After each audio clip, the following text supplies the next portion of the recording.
This funding is a lifeline. It is necessary. If it lapses, we will lose the caregivers that we have. Governor Hobbs is responsible, and now the legislature is going to have to clean up her mess. A major clash at the Capitol over state spending, and you can hear the tension. Parents of developmentally disabled children say they're caught in the middle. A year-old program that pays parents to be their child's caregiver is on the verge of running out of money. A state lawmaker tried to force a vote to free up more money. That went nowhere. If the money runs out, who will care for the children? Joining us are two people leading the push for more state funding. Brandi Coon, co-founder of the Raising Voices Coalition, and Democratic State Representative Nancy Gutierrez of Tucson, a member of the Budget Writing Appropriations Committee. And that was Representative Gutierrez's voice you heard in the video that opened our segment. Welcome to Square Off. Thank you. Both of you. Thank you. Brandi, I want to start with you. I met you and your son Tyson a year ago when this program was extended. The Parents as Paid Caregivers program was extended. Take us into your home and the challenges you face caring for a child like Tyson. Yeah, I have 3 kids, 3 amazing boys. My oldest is Tyson, and he's 10 years old, and he has multiple diagnoses. He has cerebral palsy, epilepsy with daily seizures, multiple medical devices, and caregivers, including myself, that come in and out of the home to care for him on a daily basis. And this program, it does provide training and other resources, pays you to provide some of that care. Why is that significant? Why does that make a difference? It makes a massive difference. So we've had a caregiver workforce crisis in America, in Arizona, for over a decade. This is not a new issue.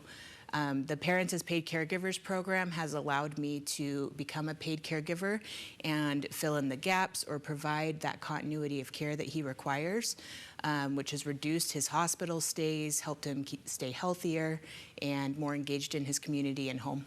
And so now there's concern about funding for this program specifically, and even developmental disabilities funding in general.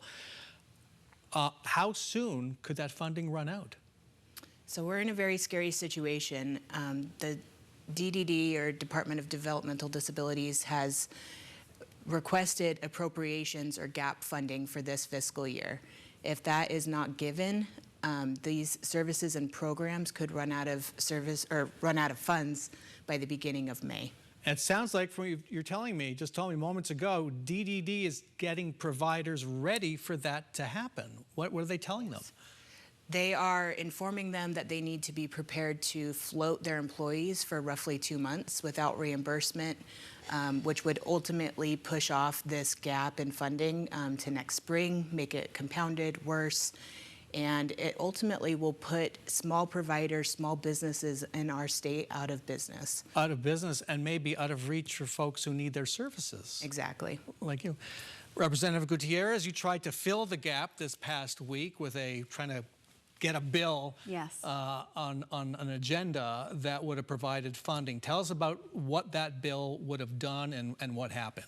Sure. The bill, Governor Hobbs asked me to run it, and it would have provided this funding, this supplemental funding.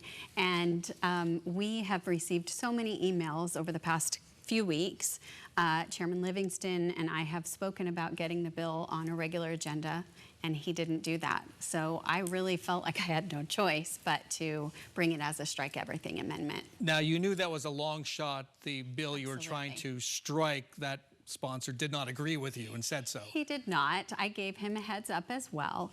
But, you know, we are the minority as Democrats, and so I don't have all of the tools that they have available. So this was the tool that I had to use, and it's important. And so the money is needed now because there wasn't enough budgeted in the current year budget to cover these services. Correct. How much money is needed?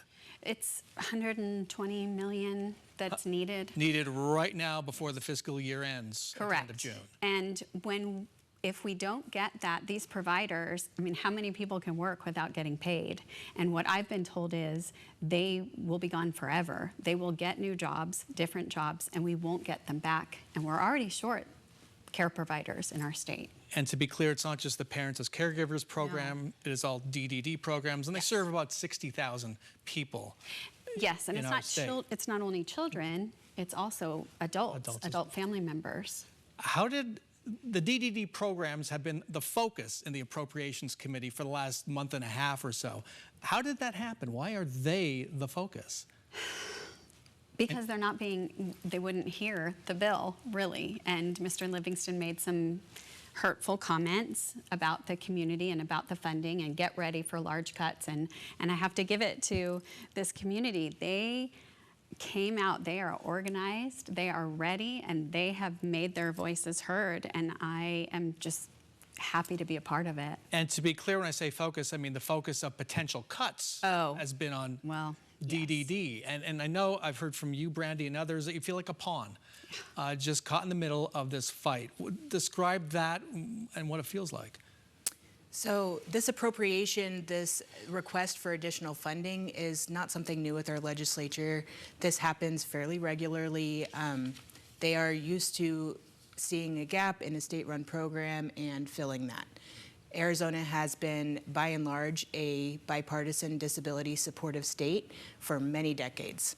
And the fact that this is being politicized, it's being used as a pawn to get concessions or things they want out of the governor's office is really despicable to use our most vulnerable population as that tool.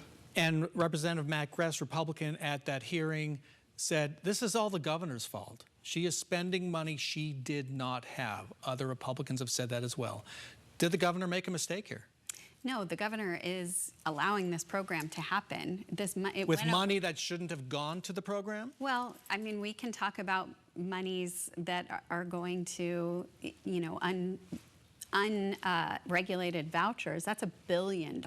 This is not even, this is a fraction of that. So when we're talking about vulnerable communities, you know, our governor stepped up and knows that this is a community that needs this funding, and it saves the state money in the long run. Bigger picture, the Trump administration, Congress getting ready to come up with their new budget sometime perhaps in March. David Livingston, chair of this committee, has said he's expecting billions of dollars in cuts to Arizona. We don't know what the number is. Do you think he's wrong? I don't think he's wrong, sadly. I am afraid for those budget cuts to come. So this will be swept up in those cuts as well, which likely, based on what the conversation is, could hit Medicaid pretty hard. Yes. And we know that that will affect millions of Arizonans. Committee Chair David Livingston said they'd come back to this in April. You know how the legislature works. They need a deadline to focus the mind. Is that where this is going?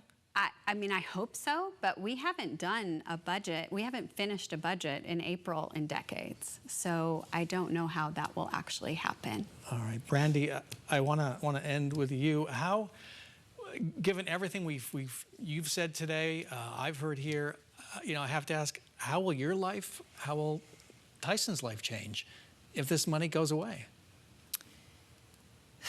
That's really hard to put a picture on, but I'll try to describe that for you. So every child that's enrolled or every adult that's enrolled in Arizona long-term care meets the standard of institutionalization.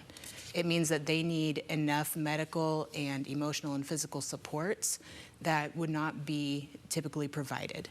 So what that means for my family, my situation, is I'm going to continue advocating. I'm going to continue leading our community on a state and national level. But in the meantime, my child requires institutional level care. Regardless of how much money I make, I cannot financially provide for his medical needs. And that's scary to think about if those funding dollars are not there, because my choices are vastly limited if I need to turn his guardianship over to the state, if he needs to remain in a long-term hospital stay. Those situations happened very frequently 40, 50 years ago. So those are the choices you would face, institutional care or at home? Potentially. And that's extremely scary because he requires, my child's very high medical, he requires millions of dollars of care a year to stay healthy, happy, and thriving in his home. All right, well, we wish you both well. Brandi, Coon, Representative Nancy Gutierrez, thank you so much for joining us.